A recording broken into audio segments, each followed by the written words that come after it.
Este video sirve para explicar el motivo por el cual las razas humanas como un hecho biológico es inexistente.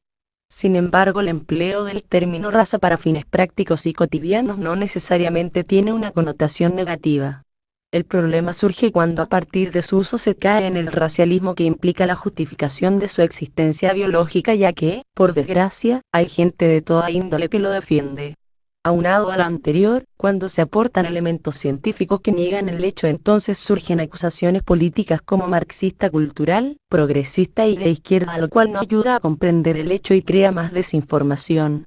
Lo anterior ocurre debido a que es común que la gente que carece de bases científicas confunda un discurso político con uno científico. Lo que resulta irónico es que estas mismas personas que han empleado esos calificativos después critican a los grupos de izquierda acusándolos de politizarlo, sin tener en cuenta que estos últimos parten de cuestiones relativas a la reproducción social e histórica sin defender su existencia en términos biológicos. Es cierto que aún existe un debate científico en torno a dicha situación, no obstante este se considera más que perdido dado los argumentos de carácter epistemolo-metodológico que han demostrado que las razas no son una realidad biológica. Por alguna extraña razón, la mayoría de quienes sostienen la existencia de las razas son psicólogos o antropólogos evolutivos y por otra parte son los taxónomos y genetistas quienes la niegan. Adicionalmente, quienes afirman su existencia normalmente parten de lo que sucede con los animales domésticos, lo cual no necesariamente es aplicable a lo que denomina la raza humana y aseguran lo anterior como si no existiera un método para llevar a cabo dicha demostración. Cuando se dice que no existen las razas biológicamente, no se niega la diferencia genética de las poblaciones ni la deriva genética de esta, sino se refiere a que la genética entre poblaciones es poco significativa estadísticamente hablando. La afirmación que tanto se critica todos somos iguales y no existen las razas es parte del reporte de los resultados preliminares del proyecto del genoma humano, lo cual no es algo menor. La biología dejó de utilizar sistemas de división racial para la especie humana en los años 60 porque con el avance de la genética no aportaban evidencia clara alguna de eso.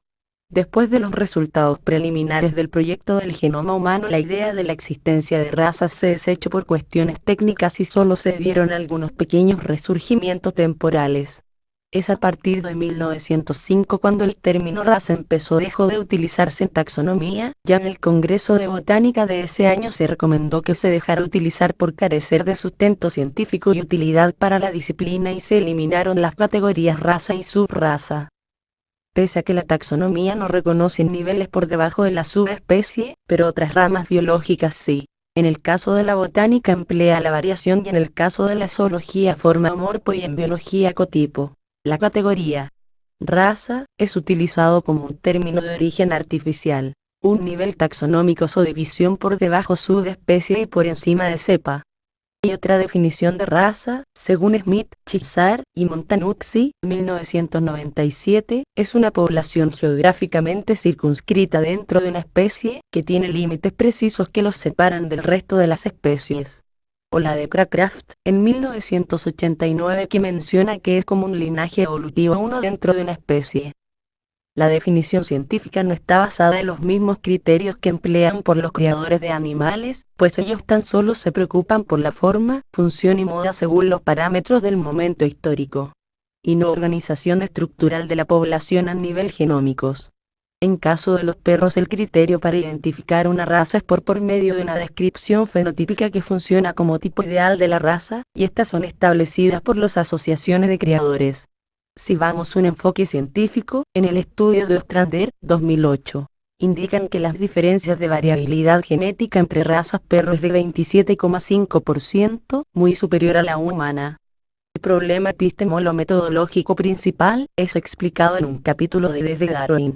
Reflexiones sobre historia natural de Stephen Jay Gould, en el que se describe la dificultad de establecer subespecies o raza geográfica, para definir subdivisiones discretas en una población distribuida en forma continua, ya que esto termina siendo una división artificial y arbitraria, sobre todo en los casos donde las poblaciones tienen múltiples características por zonas geográficas.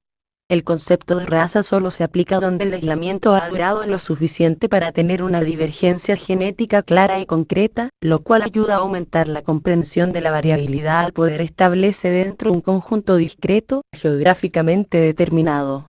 En poblaciones separadas donde hay evidencias de grupos intermedios que permiten el intercambio de genes al grado de que el genoma difumina la divergencia dentro de la especie, el concepto de raza no puede aplicar.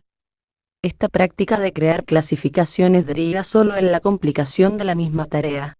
Muchas ocasiones se establecían razas basadas en características de uno o dos genes y así bajo este criterio, dos especímenes nacidos en la misma camada podían pertenecer a diferentes razas. Parafraseando Lewontin 2006, o si un gen puede distinguir razas, entonces el número de razas es tan numeroso como el número de parejas reproductoras humanas, citando Leonard Lieberman y Rodney Kirk. Si todas las poblaciones genéticamente distinguibles fueran elevadas a la categoría de raza, entonces la mayoría de las especies tendrían cientos de decenas de miles de razas, haciendo de esta nada más que un sinónimo de un tema población local. Básicamente la población continua no se subdivide en razas, porque sería imposible dicha clasificación al terminar con un sistema que complica la catalogación y que pierde la validez con el cambio del número de características del muestreo, siendo así que la población deja de ser la que determina los criterios a utilizar. Económico durante el siglo XIX y el inicio del XX terminaron en la incapacidad de crear un consenso científico. Dependiendo del trabajo se han hecho clasificaciones que van de 3 hasta unos 34 razas en especie humana, dependiendo mucho de la cantidad de las características que se tomen en cuenta. La cantidad mínima y estándar de mediciones morfométricas tienen que ser trasladables a otras poblaciones. Este punto es importante tenerlo en mente, ya sigue siendo un problema de actualidad.